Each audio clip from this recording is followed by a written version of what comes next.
श्रीमद् वाल्मीकि रामायण के 53वें सर्ग को अभी हम प्रारंभ कर रहे हैं। पिछले 52वें सर्ग में हमने देखा कि सभी दूतों ने और मंत्रियों ने महर्षि वशिष्ठ को कहा, जो कि मर्यादा पुरुषोत्तम श्री रामचंद्र जी के कुल गुरु थे, कि राजा दशरथ का तो स्वर्गवास हो गया, अब राज्य को बिना राजा के नहीं रखा जा सकता, इसलिए शीघ्रता से हमें किसी को राजा नियुक्त करना चाहिए। और फिर क्योंकि महाराज दशरथ भरत जी को राज्य देके गए हैं, इसलिए दूत उनको लेने के लिए भेजे गए।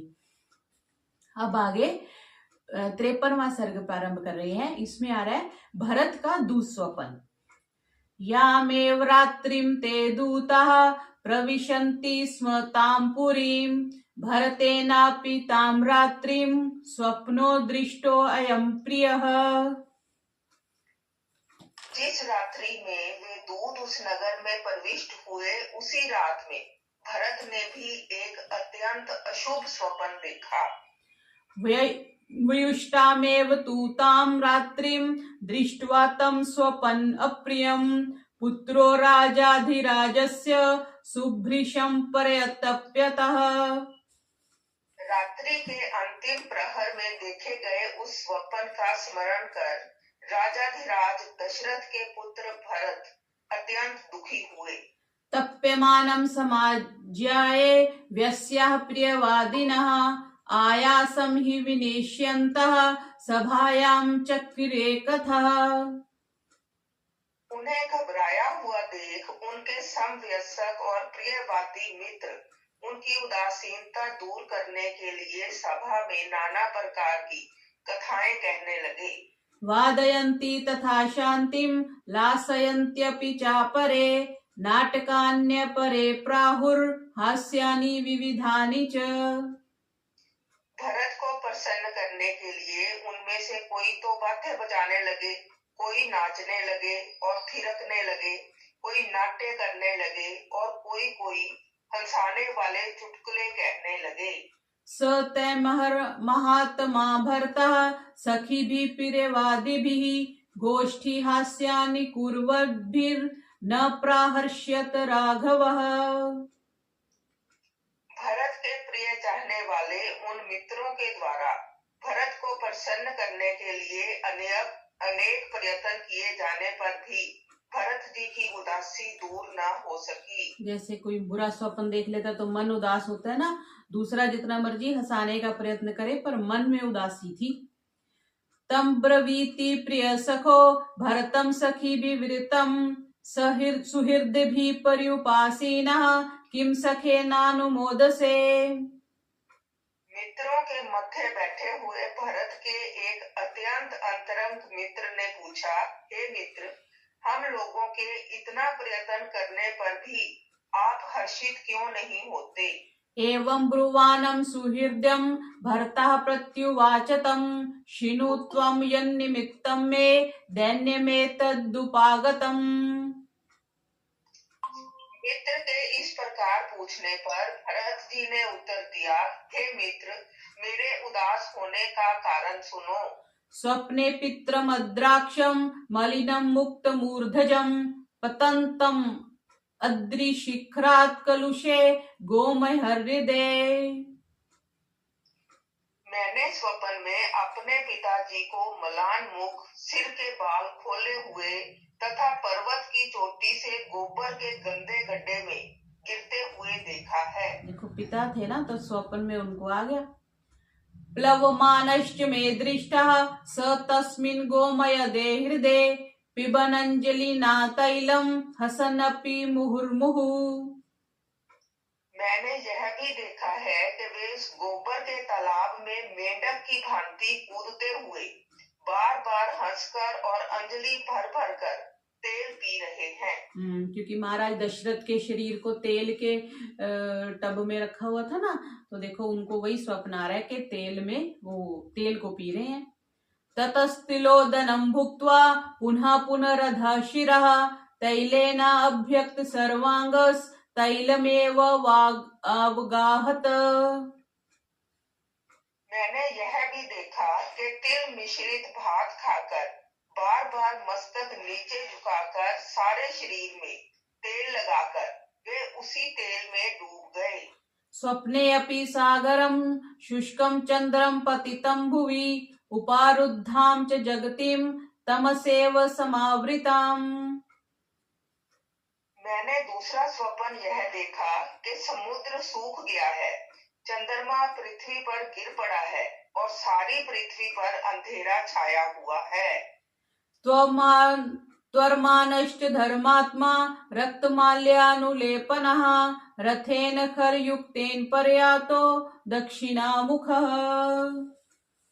महाराज दशरथ शरीर में लाल चंदन लगाए हुए और लाल पुष्पों की माला पहने हुए गधों से जुते रथ में बैठकर शीघ्रता पूर्वक दक्षिण दिशा को गए हैं।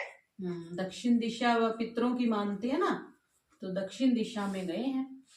एवमेतन्मया दृष्टम् इमां रात्रिं भयावहाम् अहं रामो अथवा राजा लक्ष्मणो वा मरिष्यति।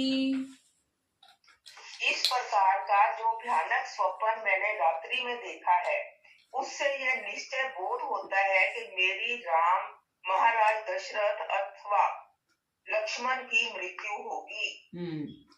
नरो यानेन यः स्वप्ने खरयुक्तेन याति हि अचिरातस्य धूमाग्रं चितायां संप्रदिश्यते।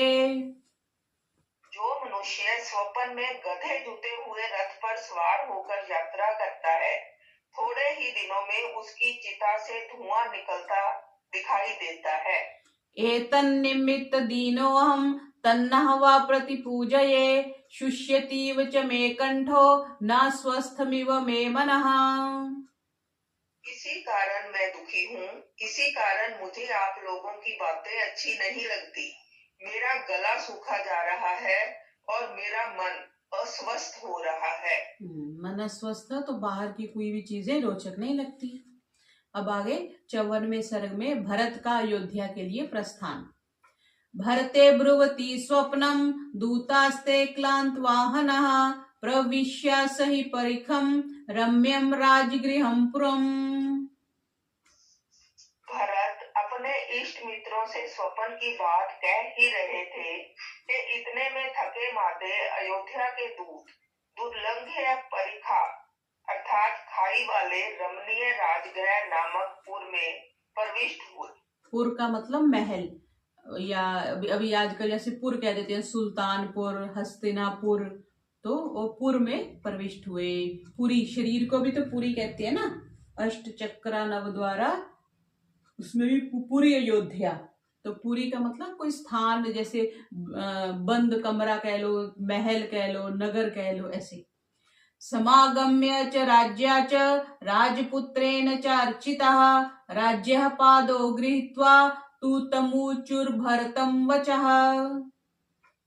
दूतों ने ककय राज अश्वपति से भेंट कर और राजकुमार युधाजित से सत्कृत हो महाराज को प्रणाम कर भरत जी से कहा। हाँ, ये युधाजित नाम था उनके मामा का, ठीक है ना। तो ये आ गया युधाजित, जो युद्ध को जीतता है। पुरोहितस्त्वां कुशलं प्राह सर्वे च मंत्रिणः त्वर्मानश्च निर्याहि कृतमात्ययिकं त्वया।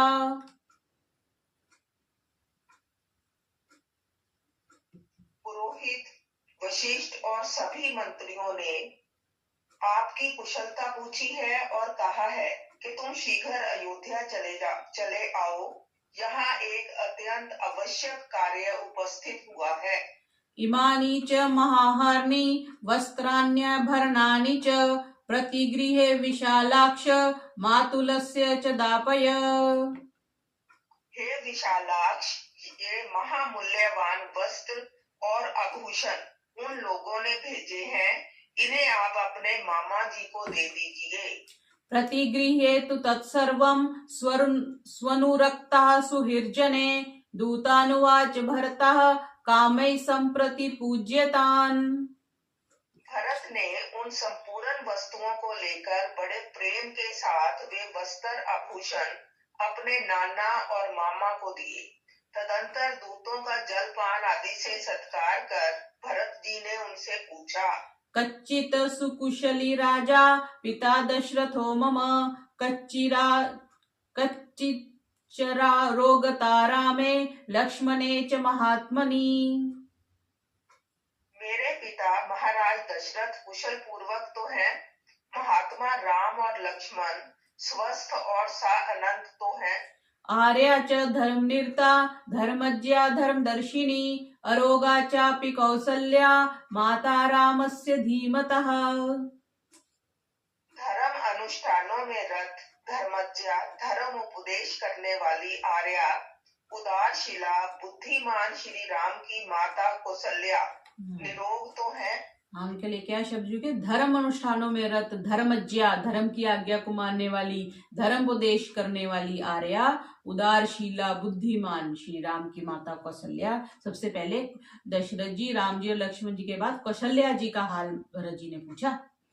कच्चित् सुमित्रा धर्मज्ञा जननी लक्ष्मणस्य या शत्रुघ्नस्य च वीरस्य सारोगा चापि मध्यमा।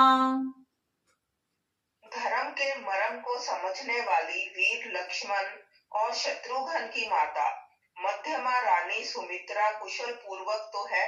फिर सुमित्रा जी का हालचाल पूछा। अब उनके लिए क्या कह रहे हैं? कैकेयी के लिए आत्मकामा सदा चंडी क्रोधना प्राज्य मानिनी अरोगा चापि ते मे माता कैकेयी किमुवाचः। सदा स्वार्थ में तत्पर, उग्र एवं क्रोध स्वभाव वाली, अपने को सबसे बढ़कर बुद्धिमती समझने वाली मेरी माता कैकेयी तो स्वस्थ हैं। चलते समय उन्होंने क्या मेरे लिए कोई संदेश भी दिया था? उनको पता था उनकी माता जी कैसी हैं, तो उन्होंने खुद ही बोल दिया। वो तत्पर, उग्र, क्रोध वाली और सबसे बुद्धिमती अपने को समझती थी वो। एवं मुक्तास्तु ते दूता भरतेन महात्मना उचुः सप्रश्यं वाक्यम इदं तं भरतं तदा। बुद्धिमान भरत जी के ये वचन सुन दूतों ने नम्रता पूर्वक कहा, कुशलास्ते नरव्याघ्र येषां कुशलमिच्छसि श्रीश्च त्वां विरिणुते पद्मा युज्यतां चापि ते रथः। हे पुरुष सिंह, आप जिनका कुशल चाहते हैं वे सब कुशल पूर्वक है। इस समय लक्ष्मी आपका वरण करने के लिए उद्यत है, अतः आप यात्रा के लिए अपना रथ जुड़वाइए। क्योंकि उनको मना किया गया था ना कि आपने कुछ बताना नहीं, इसलिए उन्होंने टाल दिया। दूते ही संचोदितो वाक्यम मातामह उवाचः राजान पितृगमिष्यामि सकाशम दूत चोदितः। उन दूतों की प्रेरणा से भरत ने अपने नाना जी से कहा, हे राजन, मैं पिताजी के पास जाना चाहता हूँ, क्योंकि दूत मुझे ले चलने के लिए जल्दी कर रहे हैं। भरतेन एवं मुक्तस्तु नृपो माता महस्तदा तमुवाच शुभम वाक्यम शिरस्य अग्राय राघवम। भरत की बात सुन कैकेयी राज अश्वपति ने भरत का मस्तक सूंघकर यह कहा, गच्छता तनुजाने त्वां कैकेयी सुप्रजास्त्वया मातरम कुशलम ब्रूयाः पितरम च परन्तप। हे तात, मैं तुम्हें जाने की अनुमति देता हूँ। कैकेयी तुम जैसे पुत्र को पाकर सुपुत्रवती हुई है। हे शत्रुसूदन, तुम वहां पहुंचकर अपनी माता और पिता से मेरा कुशल क्षेम कह देना। पुरोहितं च कुशलं ये चान्ये द्विज सत्तमः तौ च तात महेश्वासौ भ्रातरौ राम लक्ष्मणौ। पुरोहित वशिष्ठ जी अन्य श्रेष्ठ ब्राह्मणों तथा धनुर्धारी श्री राम और लक्ष्मण दोनों भाइयों से भी मेरा कुशल क्षेम कह देना। तस्मै हस्त्युत्तमांश चित्रान् कम्बलान् जिनानि च अभिसत्कृत्य कैकेयो भरताय धनम ददौ। भरत को विदा करते हुए कैकेयी राज ने उत्तम हाथी, बहुमूल्य शाल, दुशाले और मृग चर्म इन वस्तुओं की प्रशंसा करते हुए भरत को दिए। एरावता इंद्रशिरान् नागान् वै प्रियदर्शनान् हरान् शीघ्रान् सुयुक्तान् मातुलो अस्मै धनम ददौ। भरत के मामा युधाजित ने उन्हें एरावत तथा इंद्र जाति के सुंदर हाथी और उत्तम जाति के शीघ्रगामी खच्चर दिए। एरावत इंद्र के हाथी का नाम था शायद। तो युधाजित ने उन्हें एरावत तथा इंद्र जाति, अच्छा जाति थी ये एरावत और इंद्र हाथियों की जाति है, उत्तम जाति के शीघ्रगामी खच्चर दिए। अंतःपुरयति संवृद्धान व्याघ्र वीर्य बलान्वितान दृष्टाम युधान महाकायान शुनशोचपायानम तदौ। इनके अतिरिक्त अंतःपुर में पले हुए भीमकाय और बलवीर्य में व्याघ्र के तुल्य बड़े बड़े दांतों वाले बहुत से कुत्ते भी भरत को भेंट किए। समदत्तम कैकेनेन्द्रेण धनम तान्यभ्यनंदत भर्ता कैकेयी पुत्रो गमन त्वरया तदा। कैकेयी राज द्वारा प्रदत्त उन वस्तुओं को प्राप्त करके भी भरत प्रसन्न नहीं हुए। कैकेयी नंदन भरत जाने के लिए शीघ्रता करने लगे। स माता महम्मापृच्य मातुलम च युधाजितम रथम आरुह्य भरतः शत्रुघ्न सहितो ययौ। अतः अपने नाना अशोकपति और मामा युधाजित से आज्ञा मांग शत्रुघ्न सहित रथ में सवार हो भरत ने वहां से प्रस्थान किया। अब आगे 55वें सर्ग में भरत का अयोध्या में आगमन। सप्रांग मुखो राजगृहाद अभिनिर्याय वीर्यवान भर्ता क्षिप्रमागच्छत् सुपरिश्रांत वाहनः। पराक्रमी भरत राजगृह से निकलकर पूर्व की ओर चले और घोड़ों के थक जाने पर भी बहुत शीघ्र ही वे अयोध्या नगरी में पहुंच गए। अयोध्यामग्रतो दृष्ट्वा सारथिं वाक्यं ब्रवीत एषा नाति प्रतीता मे पुण्योद्याना यशस्विना। अयोध्या को दूर से ही देखकर राजकुमार भरत ने सारथी से कहा, यह पुरी जगत प्रसिद्ध स्वच्छ एवं हरे भरे उद्यानों से पूर्ण यशस्विनी अयोध्या प्रतीत नहीं होती। जैसे हम कहते हैं ना किसी के बिना घर घर नहीं लगता, तो वैसे ही वो कह रहे हैं कि ये अयोध्या अयोध्या नहीं लग रही। यज्ञ भी गुण संपन्न ब्राह्मणे वेद पारगई भूयिष्ठ मृधेराकीर्णा राजऋषि परिपालिता अयोध्यायाम पुरा शब्दः श्रूयते तुमुलो महान् समन्ता नर नारीणाम तमद्य न शृणोम्यहम्। अत्यंत समृद्धिशालिनी राज ऋषियों द्वारा पालित अयोध्यापुरी में पहले यज्ञकर्ता गुणी एवं वेदों के पारंगत विद्वानों के वेद पाठ का तुमुल शब्द सुनाई पड़ता था। चारों ओर नर नारियों का भी कोलाहल सुनाई देता था। वह सब आज मुझे सुनाई नहीं देता। हाँ, क्योंकि बड़े बड़े यज्ञ होते थे, वेद पाठ का उच्चारण होता था। वो कह रहे भरत जी अब मुझे नहीं सुन रहा। न हि अत्र याने दृश्यन्ते न गजेर्न वाजिभिः निर्यान्तो वा भीयान्तो वा नरमुख्या यथा पुरम्। रथ, हाथी और घोड़ों पर आरूढ़ होकर जैसे पहले लोग आते जाते दिखाई देते थे, वैसे आज दिखाई नहीं देते। अनिष्टानि च पापानि पश्यामि विविधानि च निमित्ता अन्य मनोज्यानि तेन सीदति मे मनः। अनिष्ट सूचक अनेक प्रकार के अपशकुन आदि भयंकर निमित्तों को देखकर मेरा मन दुखी हो रहा है। सर्वथा कुशलम सूत दुर्लभम मम बंधुषु तथा ह्यसति सम्मोहे हृदये सीदतीव मे। हे सूत, इन भयंकर अपशकुनों को देख मुझे प्रतीत होता है कि हमारे बंधु बांधवों का कुशल पूर्वक होना अत्यंत दुर्लभ है। घबराने का कारण न होने पर भी मेरा हृदय बैठा जा रहा है। किम अहम त्वरयानीतः कारणेन विना नघ अशुभाशंकी हृदयं शीलं च पततीव मे। अनघ, बिना कारण बताए हुए मुझे अयोध्या क्यों बुलाया गया है? मेरे मन में अनेक प्रकार की अशुभ शंकाएं उत्पन्न हो रही हैं और धैर्य टूट सा रहा है। श्रुतानो यादृशा पूर्वं नृप्तीनां विनाशने आंकारास्तानाहं सर्वाणि पश्यामि सारथे। हे सारथे, राजाओं के मरने पर जो अमांगलिक लक्षण या आकार प्रकार मैंने सुन रखे थे, आज उन सभी लक्षणों को मैं यहाँ देख रहा हूँ। अलक्ष्मीकाणि पश्यामि कुटुम्ब भवना अन्यहम् अपेतमाल्य शोभान्य अप्यसमृष्टा जिरानि च। गृहस्थों के भवन मुझे विचित्र ध्वजाओं और बंधनवारों से रहित देख पड़ते हैं। किसी भी गृहस्थ के द्वार पर पुष्प मालाएं लटकती दिखाई नहीं देती।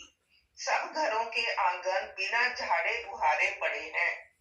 ऐसे विधान है ना कि दरवाजे पे पुष्प मालाएं या कुछ ऐसा लटकना चाहिए और साफ सफाई होनी चाहिए, तो कुछ भी नहीं है, क्योंकि भी 2-4 दिन ही तो हुए श्री राम जी को गए हुए और सारे शोक मना रहे थे। दृश्यन्ते वनिजोऽप्यद्य न यथा पूर्वमत्र वै ध्यान संविघ्न हृदया नष्ट व्यापार यंत्रितः। यहाँ के व्यापारी पहले की भांति प्रफुल्ल चित्त दिखाई नहीं देते। चिंता के कारण इनका हृदय उद्वेलित हो रहा है और व्यापार नष्ट होने के कारण इनकी सारी गति अविरुद्ध हो गई है। मलिनम चाश्रु पूर्णाक्षम दीनम ध्यान परम कृशम सस्त्री पुंसम च पश्यामि जन्म उत्कंठितम पुरे। मैंने वस्त्र धारण किए हुए, आंखों में आंसू भरे हुए, दीन, चिंताग्रस्त, दुबले पतले और घबराए हुए स्त्री पुरुष ही मुझे नगर में दिखाई पड़ रहे हैं। बहूनि पश्यन् मनसो प्रियाणि या अन्य दानात्र पुरे बभुः आवाकिष्यरादीन मना न हृष्टः पितुर्महात्मा प्रविवेश वेशम्। इस प्रकार के अनेक अप्रिय दृश्यों को जो इससे पूर्व अयोध्या में उन्होंने कभी नहीं देखे थे, देखकर सिर नीचा किए हुए हर्ष शून्य भरत जी ने अपने पिता महात्मा दशरथ के गृह में प्रवेश किया। इस प्रकार हमने अयोध्या कांड के 56वें सर्ग को देखा, जिसमें महात्मा भरत को अपने ननिहाल से बुलाया गया और ये बताया नहीं गया, पर उन्होंने परिस्थितियां देख करके ये गैस लगाया कि कुछ न कुछ अपशकुन तो अवश्य है। तो आज का पाठ इतना ही करते हैं। बोलिए मर्यादा पुरुषोत्तम श्री रामचंद्र की जय।